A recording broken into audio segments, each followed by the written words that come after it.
হাসপাতালে আমার রোগী আছে, বাইক নিয়ে হাসপাতালে যাব।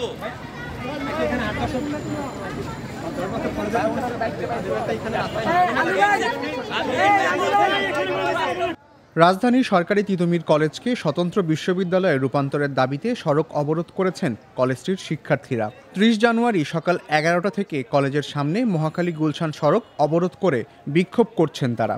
প্রকৃত অর্থে এই রাষ্ট্র আমাদের সাথে বাটপারি করেছে, সেজন্য এই বাটপারি প্রতিষ্ঠিতে আমরা কোনো সহযোগিতা করব না। আমাদের একটাই, যদি আমাদের এক জীবন দিতে হয় আমরা এখানেই দিব। কোনো টাইম আমরা কতক্ষণ থাকবো সেটা রাষ্ট্র নির্ধারণ করবে। যখন আমাদের ইউনিভার্সিটি দিবে এবং গ্রহণযোগ্য হয়েছে সেটাকে একদম যেখানে কোনো ফাঁকফোকর থাকবে না, সেটা যেভাবেই হোক, যেটা দেওয়ার পরে আমরা এখান থেকে উঠবো, এর আগে উঠতেছি না। ফলে ওই সড়কে তীব্র যানজটের সৃষ্টি হয়েছে, দুর্ভোগে পড়েছেন ওই সড়কে চলাচলকারীরা। সবসময় আমরা ক্লিয়ার দেখতেছি, কিন্তু এখন দিন দিন দেখতেছি যে জায়গায় রাস্তা আটকায়, আজকে এক জায়গায়, কালকে এক জায়গায়, পরশুদিন এক জায়গায়, এরকম সব জায়গায় রাস্তা আটকেই রাখে। অনেক অনুরোধ করলাম তাদেরকে, তারপরেও ছাড়া হয় না। তারপরে প্রায় ১-১.৫ ঘন্টা তারা বসে ছিল গাড়িতে, পরবর্তীতে তারা নাইমে হাইটে গেছে আর কি।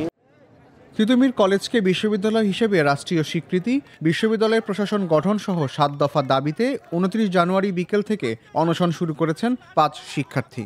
৫ জন ভাই এখানে অনশন করে ১৮ ঘন্টা থেকে এক ফোঁটা পানি পর্যন্ত খেয়ে নেই, কিন্তু সে আমাদের একবারও এসে দেখে যাওয়ার প্রয়োজন মনে করে নাই। কমিটি আজ পর্যন্ত আমাদের ক্যাম্পাসে আসে নাই বা আমাদের স্টুডেন্টদের সাথে কোনো কথা বলে নাই। তারা আমাদেরকে একরকম কথা বলে, আরেক জায়গায় যে আরেক রকম কথা বলে, তারা নিজেদের মধ্যে আরেক রকম কথা বলে, গণমাধ্যমকে আরেক রকম কথা বলে। তো এটা আমাদের সাথে এক প্রকার দ্বিচারিতা।